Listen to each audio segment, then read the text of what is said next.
أعوذ بالله من الشيطان الرجيم بسم الله الرحمن الرحيم السلام عليكم ورحمة الله تعالى وبركاته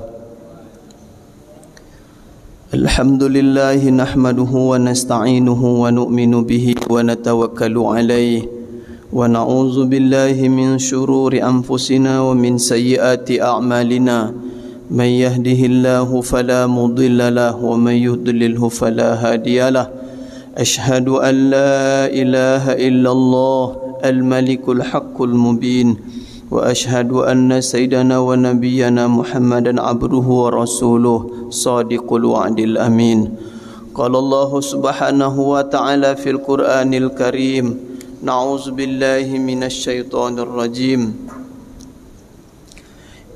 قل هذه سبيلي أدعو إلى الله على بصيرة أنا ومن اتبعني وسبحان الله وما أنا من المشركين صدق الله العظيم وقال النبي صلى الله عليه وسلم كل أمتي يدخلون الجنة إلا من أبى قيل ومن يأبى يا رسول الله قال من أطاعني دخل الجنة ومن أصاني فقد أبى atau kama qala Rasulullah sallallahu alaihi wasallam. Para alim ulama, para ustaz, para guru-guru kami, hadirin hadirat, tuan-tuan, puan-puan jemaah solat zuhur Masjid Raya An-Nur Provinsi Riau yang dimuliakan oleh Allah Subhanahu wa taala. Setinggi puji sedalam syukur hanyalah milik Allah. Tidak ada yang mencipta, tidak ada yang memelihara seluruh makhluk melainkan Allah Ta'ala. Tidak ada yang berkuasa di dunia dan di akhirat. Tidak ada yang berkuasa di darat, di laut, di udara, di langit, di bumi, melainkan hanya Allah Ta'ala. Satu-satunya zat yang maha berkuasa hanyalah Allah. Selain daripada Allah adalah makhluk, dan seluruh makhluk tidak bisa apa-apa, tidak ada apa-apanya. Seluruh makhluk berhajat kepada Allah Ta'ala, sedangkan Allah Ta'ala tidak berhajat kepada kekuatan makhluk manapun. Allahu Akbar, Allah Maha Besar. Selain daripada Allah kecil. Selain daripada Allah adalah makhluk dan seluruh makhluk kecil. Keagungan Allah besar, kebesaran Allah, Allah Ta'ala zat yang maha besar.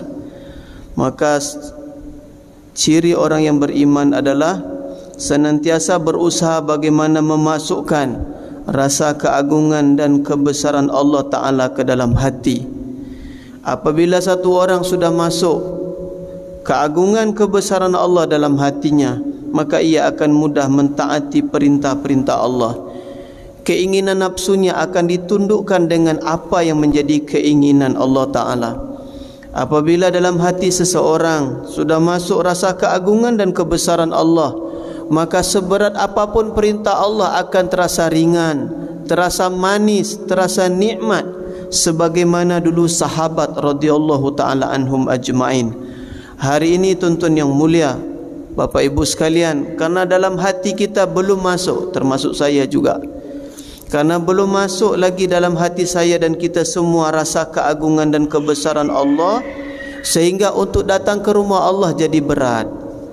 Baca Quran berat, zikir berat, doa berat, bangun tahajud malam berat, berjuang untuk agama, dakwah, silaturahmi, semua terasa berat. Awal dari semua itu apa? Ketika memang belum lagi masuk dalam hati kita semua rasa keagungan dan kebesaran Allah, sehingga belum lagi ada rasa cinta pada Allah, tak ada rasa takut kalau buat maksiat di hadapan Allah, lidah belum lagi sungguh-sungguh minta pada Allah, hati pun masih berharap pada selain Allah Ta'ala. Na'udzubillah, ini keadaan yang berbahaya. Tapi untuk satu orang yang kalau sudah masuk dalam hatinya keagungan kebesaran Allah, maka hidupnya akan diridai oleh Allah. Dalam kehidupannya 24 jam akan bersungguh-sungguh mentaati seluruh perintah Allah, menyempurnakan agama Allah dalam kehidupan, sehingga mati dia akan masuk ke dalam surga Allah Ta'ala. Itulah cita-cita tertinggi setiap orang yang beriman. Salawat kepada Nabi sallallahu alaihi wasallam. Allahumma salli ala Sayyidina Muhammad wa ala ali Sayyidina Muhammad. Sekarang kita berada di bulan Maulid, di mana-mana dibuat peringatan Maulid, mengingat kembali perjuangan Nabi, pengorbanan Nabi, susah payah Nabi sallallahu alaihi wasallam untuk menyelamatkan umat. Bagaimana seluruh umat masuk ke dalam surga Allah Ta'ala. Jangan sampai ada satu orang pun di kalangan umat Nabi yang masuk dalam neraka Allah, diazab dalam neraka Allah. Itulah kerisauan Nabi, itulah fikir risau Nabi sallallahu alaihi wasallam. Sehingga sejak dilantik menjadi Rasul, Nabi sallallahu alaihi wasallam tak cukup makan minum, tak cukup istirahat, tak cukup tidur, demi memikirkan, mengusahakan, memperjuangkan supaya agama Allah ini sampai kepada umat. Umat hidup dalam keadaan mengamalkan agama Allah secara sempurna. Itulah dulu yang dilakukan oleh Nabi sallallahu alaihi wasallam. Hari ini kita memperingati Maulid Nabi, tapi setelah Maulid Nabi malamnya subuh berjemaah pun tak datang. Kita memperingati Maulid Nabi, tapi sunnah-sunnah Nabi pun kita tak mau amal. Kita memperingati Maulid Nabi, tapi kehidupan kita tidak ada ubahnya seperti kehidupan Yahudi, Nasrani dan kehidupan orang-orang di luar Islam. Bagus kita buat peringatan Maulid Nabi, kita tahu susah payah Nabi, kita tahu sunnah-sunnah Nabi, tapi setelah Maulid Nabi dibuat, kita bersungguh-sungguh bagaimana saya dan kita semua melanjutkan perjuangan Nabi sallallahu alaihi wasallam. Hadirin tuan-tuan puan-puan yang mulia, beberapa minit, mungkin satu atau dua hadis atau berapa hadis sekedar untuk mengisi kajian zuhur kita hari ini.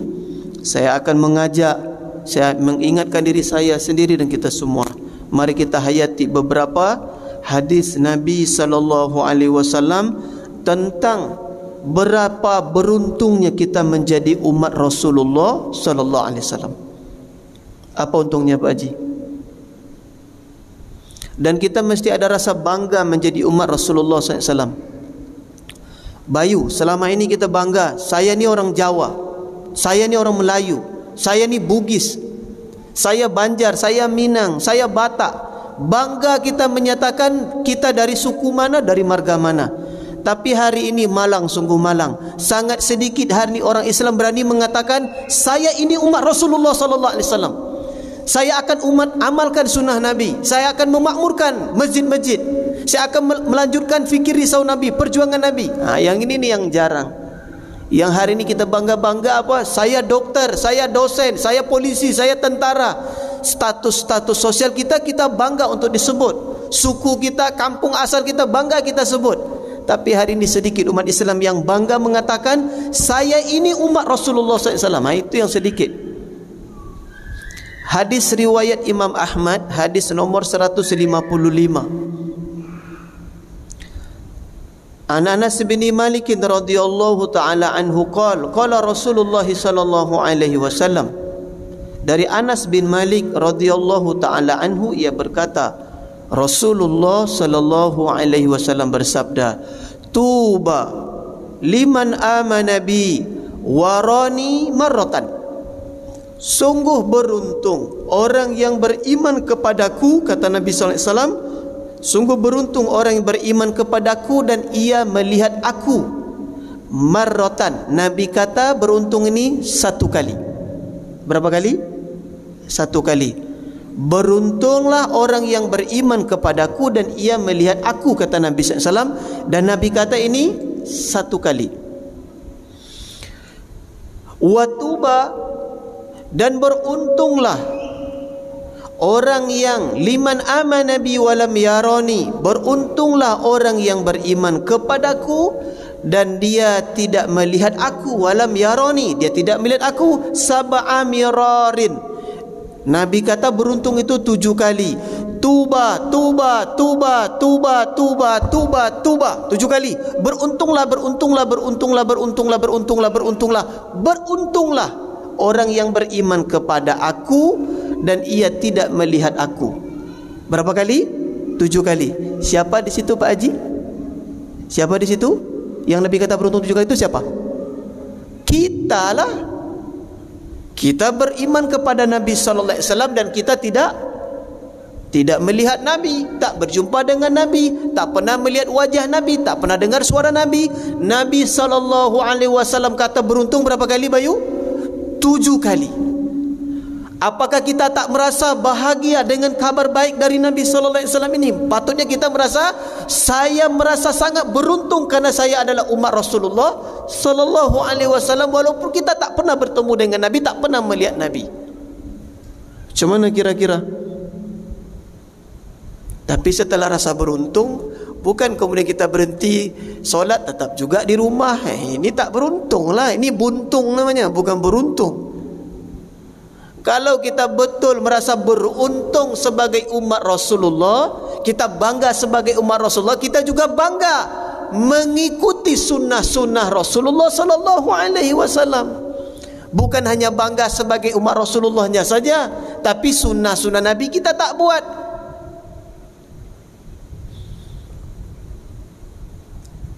Ada waktu lagi? Hadis berikutnya, ini masih berkaitan supaya kita semangat di bulan Maulidur Rasul ni maksudnya. Hadis riwayat Imam Ahmad, hadis nomor 155. An Anas bin Malik radhiyallahu taala anhu qala Rasulullah sallallahu alaihi wasallam. Dari Anas bin Malik radhiyallahu taala anhu, ia berkata bahawa Rasulullah sallallahu alaihi wasallam bersabda, waditu anni laqitu ikhwani. Apa kata Nabi? Aku ingin sekali berjumpa dengan saudara-saudara aku. Nabi ingin sekali, kata Nabi, dia nak berjumpa dengan saudara-saudaranya. Qala, sahabat berkata, faqala ashabun Nabi sallallahu alaihi wasallam. Kata sahabat, apakah kami ini bukan saudaramu, wahai Rasulullah sallallahu alaihi wasallam? Awalaisa nahnu ikhwanuk? Qala antum ashabi. Beliau menjawab, kalian adalah sahabatku. Antum ashabi, walakin ikhwani, kalian sahabat-sahabat aku, sedangkan saudaraku siapa? Allazina amanu bi walam yarawni. Saudaraku adalah orang yang beriman kepadaku padahal mereka tidak melihat aku. Masya Allah. Allahu Akbar. Nabi ingin jumpa dengan saudara-saudaranya. Kata sahabat, bukankah kami ni saudaramu, hai Rasulullah? Jawab Nabi SAW, kalian adalah sahabatku. Kalian sahabatku. Berarti Nabi tak kata sahabat Nabi itu saudara. Kemudian Nabi SAW beritahu, saudaraku adalah orang yang beriman kepadaku padahal mereka tidak melihat aku. Selain kita ini umat Rasulullah, Rasulullah kata kita ni siapa? Dan Rasulullah awali tadi, waditu anni laqitu ikhwani. Aku ingin sekali berjumpa dengan saudara-saudaraku. Sekarang saya tanya ni, bapa ibu yang hadir ni, kita sendiri rindu tak nak jumpa dengan Rasulullah SAW? Pak Haji rindu tak? Ingin tak berjumpa Nabi? Ingin. Nak cepat nak lambat? Nak cepat. Syaratnya mesti meninggal dulu Pak Haji. Sudah siap belum? Belum. Masya Allah.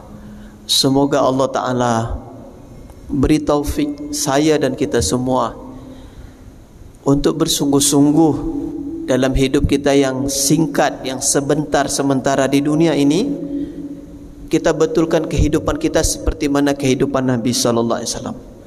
Betulkan akhlak kita seperti mana akhlak Rasulullah SAW. 24 jam kehidupan kita mencontoh Rasulullah SAW. Makan minum kita cara Nabi, tidur cara Nabi, solat cara Nabi, muamalah cara Nabi, mengurus rumah tangga cara Nabi, urus masyarakat cara Nabi. Apa saja dalam kehidupan kita, kita sudah punya model contoh. Siapa? Nabi Sallallahu Alaihi Wasallam.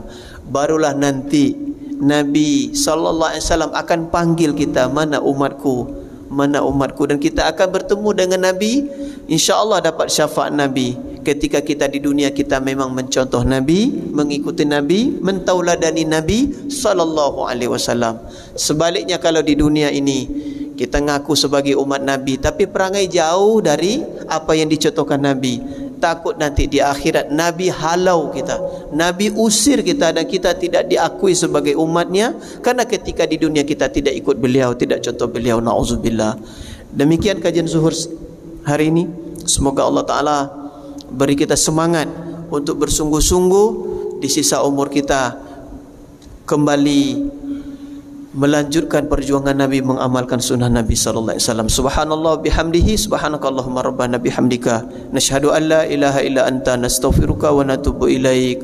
Wassalamualaikum warahmatullahi taala wabarakatuh.